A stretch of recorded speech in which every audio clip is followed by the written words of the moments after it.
دیدار حق دکھائے گی اے بھائیوں نماز۔ یہاں مختصراً نماز پڑھنے کا طریقہ پیش کیا جاتا ہے۔ میٹھے میٹھے اسلامی بھائیو، مذہب حنفیہ کے مطابق نماز کا عملی طریقہ بتانے لگا ہوں۔ میں اس عملی طریقے میں نماز کی نیت نہیں کروں گا، اس لیے کہ دوران نماز گفتگو نہیں کی جاتی اور میں نے گفتگو بھی کرنی ہے۔ پہلے نماز کے شرائط سن لیجئے۔ نماز کی 6 شرطیں ہیں۔ نمبر 1 طہارت، اس میں بدن کی طہارت بھی آ گئی، وضو بھی آ گیا، کپڑوں کی طہارت بھی آ گئی، اسی طرح جس جگہ پر نماز پڑھ رہا ہے وہ جگہ کا پاک ہونا بھی اس میں شامل ہو گیا۔ نمبر 2 ستر عورت، یعنی ستر کا چھپانا، جیسے مرد کے لیے ناف کے نیچے سے لے کر دونوں گھٹنوں سمیت سارا حصہ چھپا ہوا ہو، اور وہ بھی موٹے کپڑے سے چھپا ہوا ہو، اتنے باریک کپڑے کے جس سے جلد کی رنگت چمکے۔ بعض لوگ اتنے باریک پاجامے پہن لیتے ہیں، تو اگر جلد کی رنگت چمکے گی تو نماز نہیں ہوگی۔ نمبر 3 استقبال قبلہ، یعنی قبلے کی طرف رخ ہونا۔ نمبر 4 وقت، یعنی جو نماز وہ پڑھنا چاہتا ہے اس کا وقت ہو۔ اب مثال کے طور پر اس وقت مدینہ منورہ میں رات کا پون بجا ہوا ہے، 12 بج کر تقریباً 44 منٹ ہوئے ہیں، تو اس وقت مدینہ منورہ میں عشاء کی نماز کا وقت ہے، تو جیسے اس وقت کوئی نماز پڑھنا چاہے عشاء کی تو وہ پڑھ سکتا ہے۔ نیت، جو نماز پڑھنا چاہتے ہیں اس کی نیت دل میں ہونا شرط ہے، اگر نیت ہی نہ ہوئی تو وہ نماز نہیں ہوگی۔ زبان سے کہنا شرط نہیں ہے، زبان سے کہہ لینا مستحب ہے۔ تکبیر تحریمہ، نماز کی ابتدا میں جو تکبیر کہی جاتی ہے اس کو تکبیر تحریمہ کہتے ہیں۔ نماز کے 7 فرائض ہیں۔ نمبر 1 تکبیر تحریمہ، دراصل یہ ہے نماز کی شرط، لیکن یہ بالکل نماز کے ساتھ ملی ہوئی ہے، اس لیے اس کو فرائض میں سے بھی شمار کیا گیا ہے۔ تکبیر تحریمہ یعنی اللہ اکبر کہنا۔ نمبر 2 قیام۔ نمبر 3 قراءت۔ نمبر 4 رکوع۔ نمبر 5 دونوں سجدے۔ نمبر 6 قاعدہ اخیرہ، یعنی آخر میں جو التحیات پڑھتے ہیں، اور جو التحیات پڑھنے کے لیے بیٹھتے ہیں اس کو قاعدہ بولتے ہیں، تو قاعدہ اخیرہ فرض ہے، آخری قاعدہ، اور اتنی دیر بیٹھنا فرض ہے جتنی دیر میں التحیات پوری پڑھ لے۔ نمبر 7 خروج بسنعہ، یعنی ارادتاً ایسا فعل کرنا کہ جو نماز سے خارج کر دے۔ اس کو موٹے الفاظ میں یوں سمجھے کہ سلام پھیرنا، تو سلام کے ساتھ خارج ہونا یہ واجب ہے، لیکن عام الفاظ میں اس کو یوں سمجھیے کہ آخری جو فرض ہے 7واں سلام پھیرنا، کہ سب بھی سلام ہی پھیرتے ہیں، عام طور پہ یہی ہے۔ تو اب یہ کہ اپنی شرائط پر جیسے غور کر لیا تو شرطیں ساری پوری، کپڑے بھی پہنے ہوئے، ستر بھی چھپا ہوا ہے، پاک بھی ہیں، وضو بھی ہے، قبلے کی طرف منہ بھی، استقبال قبلہ، وقت بھی نماز کا ہے، نیت بھی موجود۔ اب میں آپ کو عملی طریقہ بھی عرض کروں گا، اس کے ضمن میں بھی کچھ میں عرض کرتا چلوں گا۔ قرآن پاک میں خذوا زینتکم عند کل مسجد، کہ نماز کے لیے زینت حاصل کرو۔ اس ضمن میں صدر الافاضل مولانا نعیم الدین مراد آبادی علیہ رحمۃ اللہ الہادی نے خزائن العرفان شریف میں فرمایا کہ مثلا کپڑے پہننا، کنگھی کرنا، خوشبو لگانا، یہ بھی نماز کے لیے زینت میں شامل ہے۔ تو تو اب نماز کے لیے زینت کرنی ہے، بال بھی درست ہیں، کنگھی کر چکے ہیں، کپڑے بھی پہنے ہوئے ہیں، تو چاہیں تو خوشبو بھی لگا سکتے ہیں۔ خوشبو لگانے کی مزید بھی چاہے تو نیت کر سکتے ہیں کہ خوشبو لگانا سنت ہے، تو میں سرکار صلی اللہ علیہ وسلم کی سنت سمجھ کر خوشبو لگا رہا ہوں، نماز کے لیے زینت حاصل کر رہا ہوں۔ خوشبو سونگھ کر درود شریف پڑھنا یہ بھی کار ثواب ہے، تو میں درود شریف بھی پڑھوں گا۔ خوشبو اچھی ہو تو اس سے عقل تیز ہوتی ہے، تو میں اچھی خوشبو لگا رہا ہوں، میری اچھی خوشبو اس وقت میرے ہاتھ میں الحمدللہ، تو میں عمدہ خوشبو لگا رہا ہوں کہ اس سے میری عقل تیز ہوگی، حافظہ مضبوط ہوگا، تو اس سے انشاءاللہ میں دینی احکام سمجھنے میں مدد حاصل کروں گا، اور یہ اللہ کی نعمت ہے خوشبو، تو اللہ کی نعمت پانے پر میں شکر ادا کروں گا، تو لگا کر جب خوشبو آئے گی اس نعمت کو پا کر میں الحمدللہ کہوں گا۔ یہ نیت ہے، میں نے سمجھے کہ یہ کر لی۔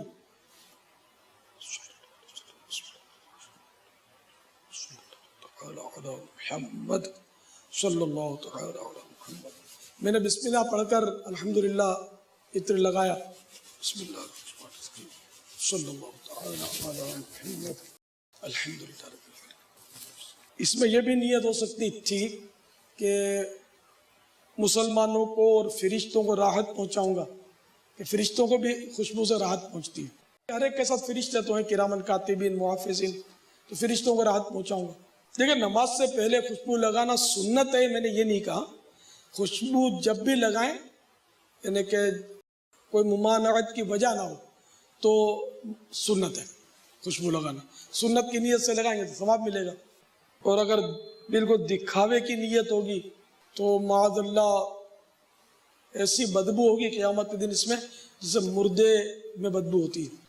اب اس طرح کھڑے ہو جائیں کہ 4 انگلیوں کا دونوں پاؤں میں فاصلہ ہو۔ عام طور پر اس مستحب پر عمل بہت کم ہے، آپ کی اگر عادت نہیں تھی تو آپ کو شاید تکلیف بھی ہوگی کھڑے رہنے میں، لیکن تکلیف کے بعد راحت ہے، تو تھوڑی سی زحمت کر کے 4 انگلی کا فاصلہ اندازہ۔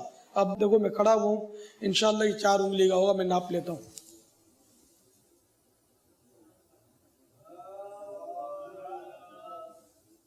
الحمدللہ بالکل فکس 4 انگلیاں میری اندر سما گئی الحمدللہ۔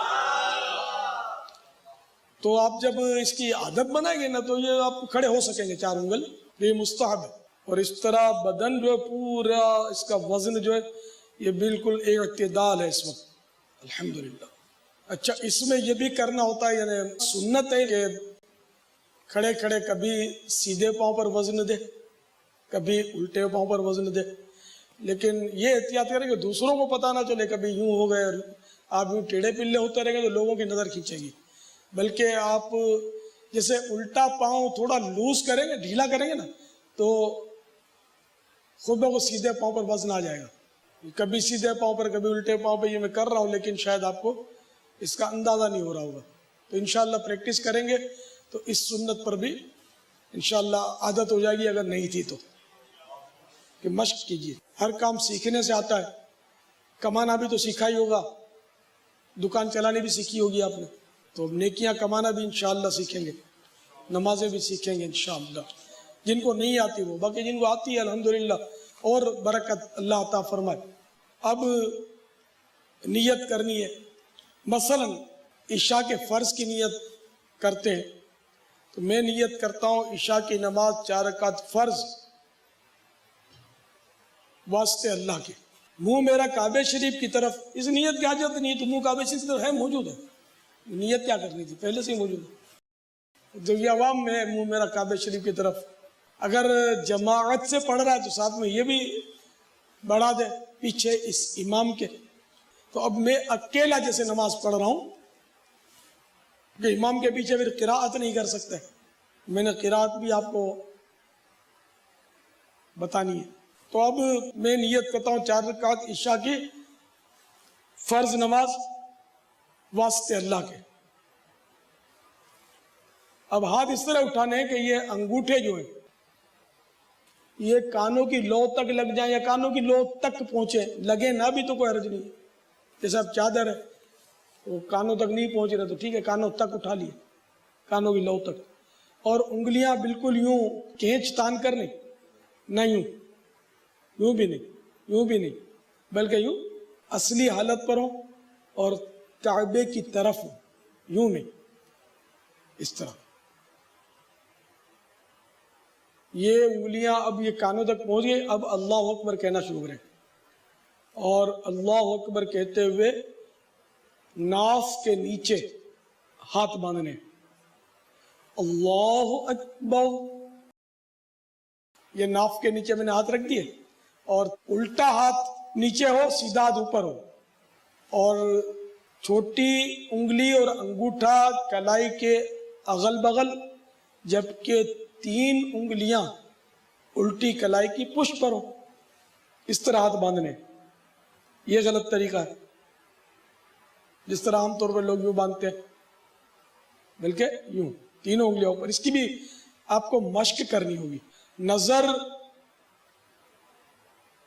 اس جگہ رکھنی ہے جہاں سجدے میں آپ سر رکھیں گے، یہ مستحب ہے۔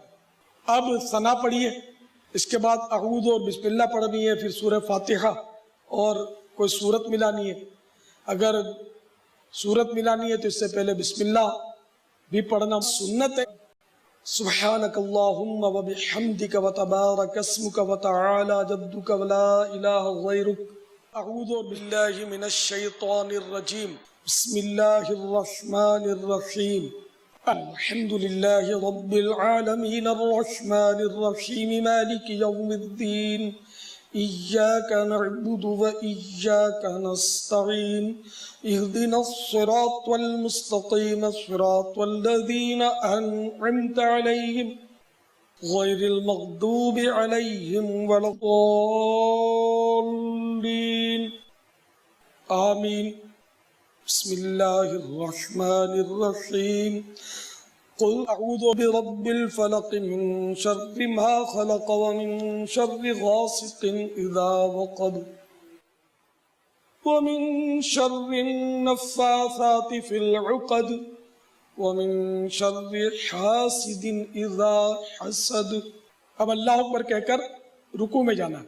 اللہ اکبر، رکوع میں دونوں پاؤں کے گھٹنوں کو دونوں ہاتھوں کی انگلیوں سے گرفت میں لینا، انگلیاں پھیلی ہوئی ہوں، نظر پاؤں کے پشت پر ہو اور کمر بالکل سیدھی ہو، دونوں پاؤں میں بالکل خم نہ ہو، دونوں ہاتھوں میں بھی خم نہیں ہونا چاہیے، جیسے کونیاں یوں ہو گئی، یہ بھی غلط طریقہ، کمر یوں کوب نکل آئی، یہ بھی غلط طریقہ، یہ بھی غلط طریقہ، پاؤں یوں ہیں، یہ بھی غلط طریقہ، بلکہ پاؤں بالکل سیدھے ہوں اور دونوں ہاتھوں میں بھی کسی قسم کا خم نہ ہو، اور مضبوطی کے ساتھ دونوں گھٹنوں کو آپ گویا پکڑے رہیں۔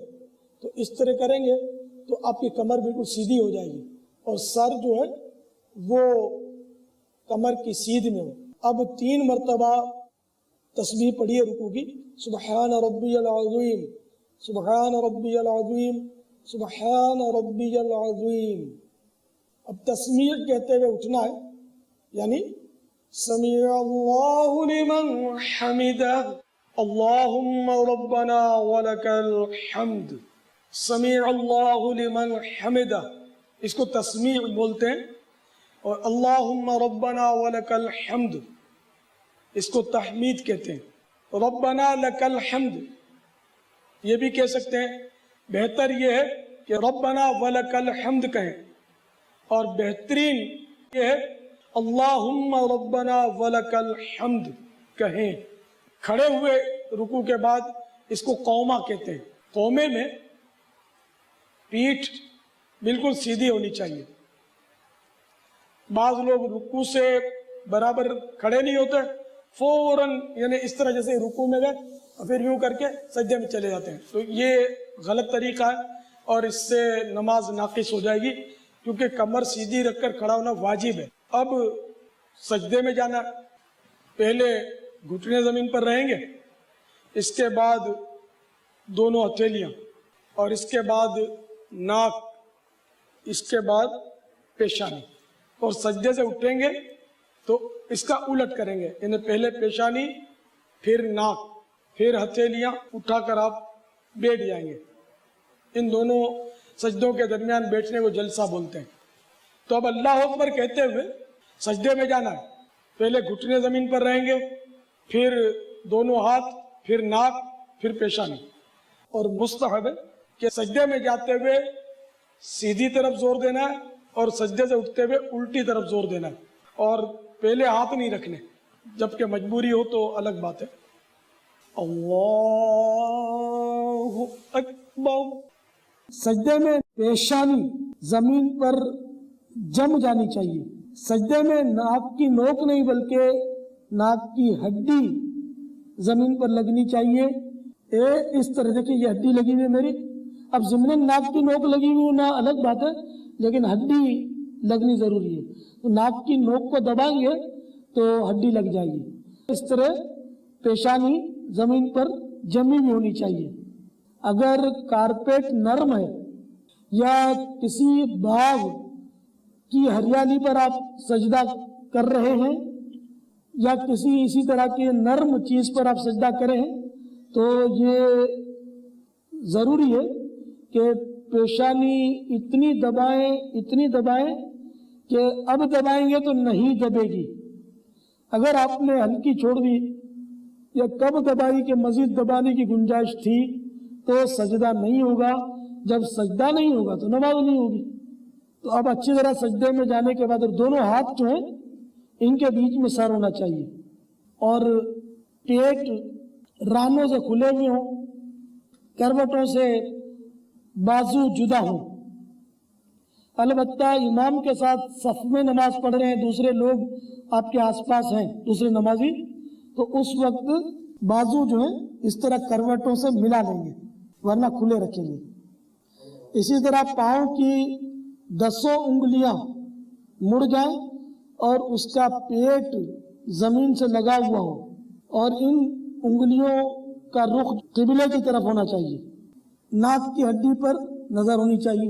ہاتھ کی انگلیاں بھی ایک اعتدال کے ساتھ ہوں اور قبلہ رخ ہوں۔ اب کم از کم 3 بار کہیے سبحان ربی الاعلی، سبحان ربی الاعلی، سبحان ربی الاعلی۔ اب اللہ اکبر کہہ کر سجدے سے سر اٹھانا ہے، پہلے پیشانی اٹھائیں گے، پھر ناک، پھر دونوں ہاتھ۔ اللہ اکبر۔ سجدہ کرنے کے بعد جب اٹھیں گے سیدھے پاؤں کا پنجہ اس طرح کھڑا کریں کہ اس کی انگلیاں قبلہ رو رہیں اور الٹا پاؤں بچھا کر اس پہ اطمینان سے بیٹھے۔ دونوں سجدوں کے درمیان بیٹھنے کو جلسہ کہتے ہیں۔ جلسے میں دونوں ہاتھ جو ہے وہ گھٹنوں کے قریب رانوں پر رکھیں گے اور معتدل حالت میں ہوں گے، نہ یوں نہ یوں نہ ایک دم یوں نہ یوں، بلکہ گھٹنوں کے پاس اس طرح اصلی حالت میں رکھیں گے۔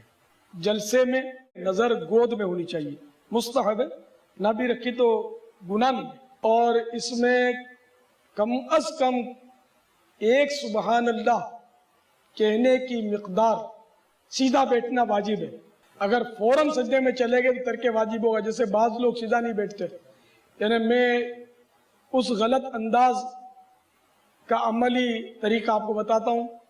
جیسے یہ سجدے سے اٹھے، اللہ اکبر اللہ اکبر، اس طرح لوگ جلدی میں کرتے ہیں، تو یہ غلط طریقہ، واجب ترک ہوگا اور نماز مکروہ تحریمی واجب الاعادہ ہو جائے گی۔ جلسے کے درمیان اگر چاہیں تو مستحب ہے یہ پڑھ لیں اللہم اغفر لی۔ تو جلسے میں جب اللہم اغفر لی کہہ لیں گے تو خود بخود 1 سبحان اللہ کی مقدار بیٹھنا بھی ہو جائے گا۔ پھر اللہ اکبر کہہ کر سجدے میں جانا ہے۔ گھٹنے تو آپ کے رکھے ہوئے زمین پر ہی، دونوں ہتھیلیاں پہلے رکھیں گے، پھر ناک، پھر پیشانی، اور وہی اس کے مستحبات ہیں جو پہلے آپ نے ادا کیے۔ اللہ اکبر، سبحان ربی الاعلی، سبحان ربی الاعلی، سبحان ربی الاعلی۔ اب دوسری رکعت کے لیے کھڑا ہونا ہے تو اس میں بھی زمین پر ہاتھ نہیں رکھیں گے، پہلے پیشانی اٹھائیں گے، پھر ناک، اس کے بعد دونوں ہاتھ اور پھر گھٹنے، اور الٹے پاؤں پر وزن دینا ہے۔ زمین پر ہاتھ ٹیک کر نہیں اٹھیں گے۔ اگر کوئی تکلیف وغیرہ نہ ہو تو۔ اللہ اکبر۔ دوسری رکعت میں ثنا نہیں پڑھیں گے، اعوذ بھی نہیں پڑھیں گے، بلکہ بسم اللہ پڑھ کر قرات پڑھیں گے۔ اب جو سورت پڑھیں گے، پہلے جو سورت پڑھی تھی اس سے اترتی یعنی کہ نیچے کی طرف کی سورت پڑھیں گے، بعد والی صورتیں، اوپر والی نہیں۔ بسم اللہ الرحمن الرحیم، الحمد للہ رب العالمین الرحمن الرحیم مالک یوم الدین ایاک نعبد و ایاک نستعین اہدنا الصراط المستقیم صراط الذین انعمت علیہم غیر المغضوب علیہم ولا الضالین آمین۔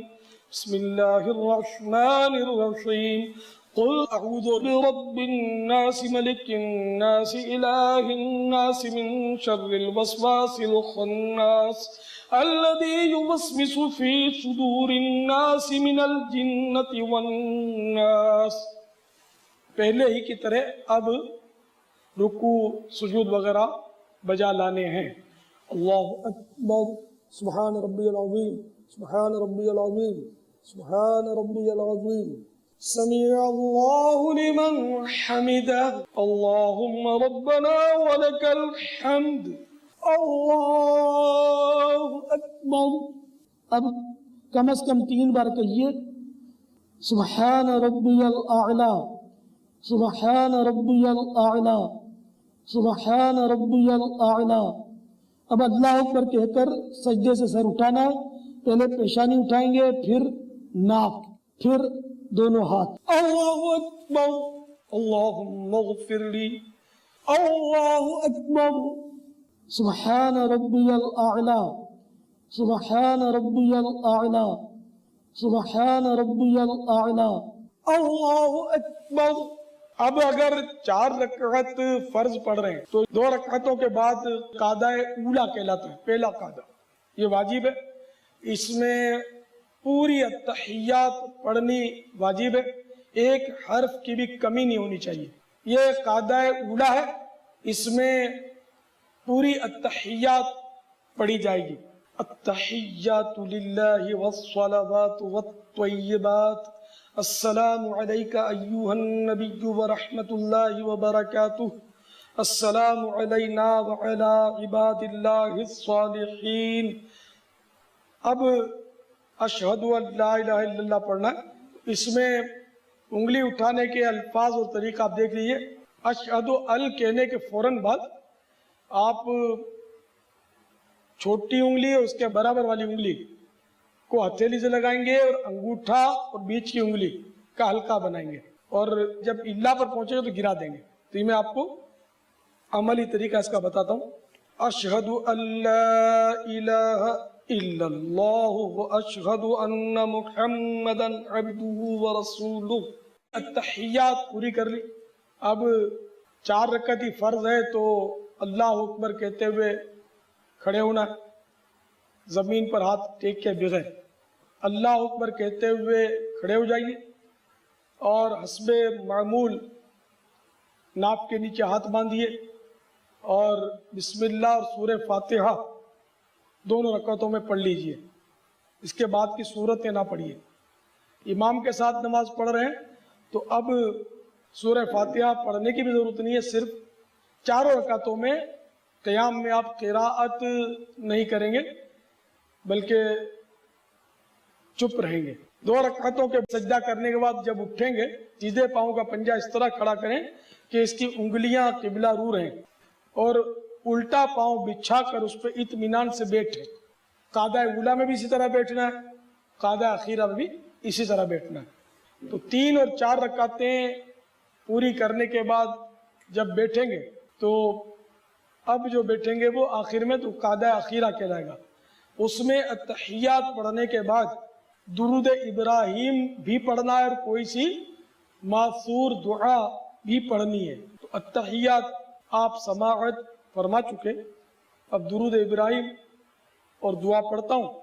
اللهم صل على محمد وعلى آل محمد كما صليت على إبراهيم وعلى آل إبراهيم إنك حميد مجيد اللهم بارك على محمد وعلى آل محمد كما باركت على إبراهيم وعلى آل إبراهيم إنك حميد مجيد. اس کے بعد دعائے معصور پڑھیں گے. مثلا اللهم رب اجعلني مقيم الصلاة ومن ذريتي ربنا وتقبل دعاء ربنا اغفر لي ولوالدي وللمؤمنين يوم يقوم الحساب. جلسے میں اور قاعدے میں نظر گود میں ہونی چاہیے، مستحب ہے، نہ بھی رکھی تو گناہ نہیں ہے. جلسے اور قاعدے میں دونوں ہاتھ جو ہے وہ گھٹنوں کے قریب رانوں پر رکھیں گے. اب سلام پھیریں گے، پہلے سیدھی طرف سلام پھیریں گے پھر الٹی طرف، اور سلام میں یہ نیت کریں گے کہ یعنی کہ اگر با جماعت ہیں تو سیدھی طرف کے مقتدیوں کی نیت کریں گے، اور جس طرف امام ہوگا اس طرف کے امام کی بھی سلام کی نیت کریں گے. اسی طرح الٹی طرف بھی نیت کریں گے جو نمازی ہیں ان کی، اور امام اگر الٹی طرف ہے تو اس کی بھی نیت کریں گے. اگر اکیلے پڑھ رہے ہیں تو اب مقتدیوں کی نیت کی حاجت نہیں ہے، بلکہ دونوں طرف سلام پھرتے ہوئے فرشتوں کی نیت کریں گے. السلام علیکم ورحمۃ اللہ، السلام علیکم ورحمۃ اللہ. دیدار حق دکھائے گی اے بھائیوں نماز.